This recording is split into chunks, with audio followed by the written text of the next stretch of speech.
तो last video में हमने देखा था कि गिट कमिट कैसे काम करता है और गिट कमिट में जो भी मर्ज आते हैं कन्फ्लिक्ट, गिट के कमिट्स को कैसे मर्ज करते हैं, कैसे उसमें कन्फ्लिक्ट को हम रिजॉल्व करते हैं। ठीक है, ये सब हमारा हो गया था। तो अब हम देखते हैं कि जो गिट का वर्क फ्लो है उसकी बेस्ट प्रैक्टिसेस कैसी हो सकती है।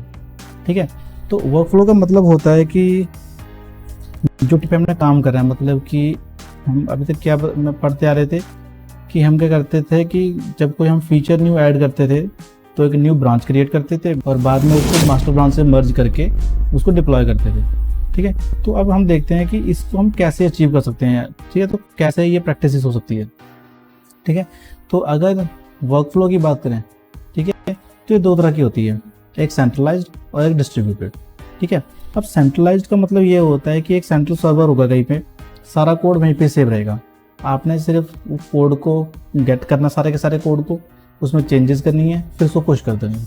ठीक है, मतलब हर बार जब भी आप काम करने लगोगे तो पहले सारा वो उस सेंट्रल सर्वर से आप सारा कोड लोगे, चेंजेस करोगे, फिर से पुश करोगे। और जो डिस्ट्रीब्यूटेड होता है उसमें क्या होता है, सबके पास कॉपी होती है। ठीक है, जैसे हमने गिट का स्टार्टिंग में पढ़ा था ना कि गिट जो हमारा होता है वो एक DVCS है, मतलब कि डिस्ट्रीब्यूटेड वर्जन कंट्रोल सिस्टम। उसमें क्या होता था कि सबके पास कॉपी होती थी कोड की और कोई भी कोड पे काम कर सकता है डायरेक्ट। वही सेम चीज़ अगर हम डिस्ट्रीब्यूटेड वर्क फ्लो देखेंगे तो उसमें भी यही चीज़ होती है कि हर सब जितने भी डेवलपर है सबके पास कॉपी होएगी कोड की, वो उसमें चेंजेस कर सकते हैं इजीली। ठीक है, तो ये तो हो गए दोनों में डिफरेंस। ठीक है, कि सेंट्रलाइज्ड कैसे होता है और डिस्ट्रीब्यूटेड कैसा होता है वर्क फ्लो। ठीक है, अब इनके कुछ डिफरेंसेस देख लेते हैं।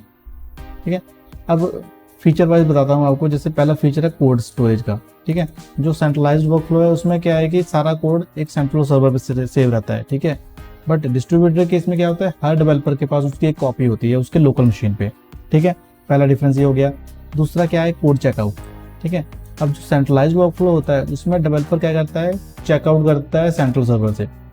ठीक है, मतलब कि वो सर्वर से सारा कोड लेके, ठीक है, चेकआउट कर लिया उसने, उसे चेंजेस करता है। बट जो अपना सेंट्रल सर्वर, जो अपना डिस्ट्रीब्यूटेड वर्कफ्लो है उसमें वो क्या करता है, एक सेंट्रल सर्वर से वो चेकआउट कर लेता है, पर उसमें क्या है कि वो क्लोन करता है सेंट्रल सर्वर से। ये जैसे कि गिट है हमारा, गिट के केस में क्या करते हैं, सबसे पहले अगर हमें इनिशियलाइज करना है, मतलब स्टार्टिंग करनी है, तो हम पहले क्लोन करते हैं। ठीक है, या फिर हम इनिशियलाइज करते हैं और बाद में उसमें चेंजेस स्टार्ट करते हैं। ठीक है, क्योंकि हमारे पास तो कोड पड़ा है लोकल पे। अगला है कोड चेंजेस का फीचर। उसमें क्या आता है कि डेवलपर क्या करता है, चेंजेस करता है लोकल मशीन पे। ठीक है, बट डिस्ट्रीब्यूटेड के केस में क्या होता है, डेवलपर जो है चेंजेस तो लोकल मशीन पे करता है और बाद में उस कोड को पुश कर देता है सर्वर पे। कोड रिव्यू कैसा होता है, उसमें कोड रिव्यू सेंट्रल सर्वर पे परफॉर्म होता है। ठीक है, इसमें कोड रिव्यू जो है वो लोकली भी हो सकता है और सर्वर पे भी हो सकता है, जो डिस्ट्रीब्यूटेड वाला होता है। ठीक है, मर्ज कन्फ्लिक्ट की अगर बात करें तो इसके जो मर्ज कन्फ्लिक्ट हैं वो तब आता है जब दो डेवलपर सेम फाइल पे काम करते हैं। ठीक है, बट उसमें जो है मर्ज कन्फ्लिक्ट आने के चांसेस बहुत ज़्यादा कम होते हैं। ठीक है, और नेक्स्ट है स्केलेबिलिटी। तो क्या करता है कि जो सेंट्रलाइज्ड वर्कफ्लो है वो स्केलेबल होते हैं और जो डिस्ट्रीब्यूटेड वाला है वो रिसाइलेंट होते हैं, मतलब कि वो इतने बड़े, वो इजीली स्केल नहीं हो सकते। बाकी बेस्ट अप्रोच तो यही है कि भाई आपके प्रोजेक्ट के अकॉर्डिंग है। अगर आपका प्रोजेक्ट बहुत बड़ा है तो उसके अकॉर्डिंग आप उसको लोगे सेंट्रलाइज्ड में, अगर आपका छोटा मोटा है तो आप लोगे अपना डिस्ट्रीब्यूटेड वर्कफ्लो। ठीक है, तो ये चीज़ है। अब इसमें कुछ एडिशनल कंसिडरेशंस हैं। ठीक है, कि जब हम सेंट्रलाइज्ड और डिस्ट्रीब्यूटेड को चूज़ करते हैं तो हमें क्या चीज़ देखनी चाहिए कि हम किसको चूज़ करें। ठीक है, तो इसमें 3 फैक्टर है चूज़ करने के। सबसे पहला है स्केलेबिलिटी, दूसरा है रिसाइलेंस और तीसरा है सिक्योरिटी। ठीक है, मतलब हम चेक करेंगे ना कि भाई जो हम चूज़ करने वाले हैं वो स्केल हो भी सकता है कि नहीं। ठीक है, सपोज करो आपका प्रोजेक्ट आज छोटा है, हो सकता है वो 1 साल के बाद बहुत ज़्यादा बड़ा प्रोजेक्ट बन जाए, तो क्या आपका वो जो सिस्टम है आप जो यूज़ कर रहे हो, क्या वो बाद में स्केल हो भी सकता है कि पता लगे वो स्केल ही नहीं होता, फिर आप सारा कुछ फिर से स्क्रैच से स्टार्ट करोगे। इसलिए बेटर ये है कि पहले ही आप देखो कि वो स्केलेबल है कि नहीं।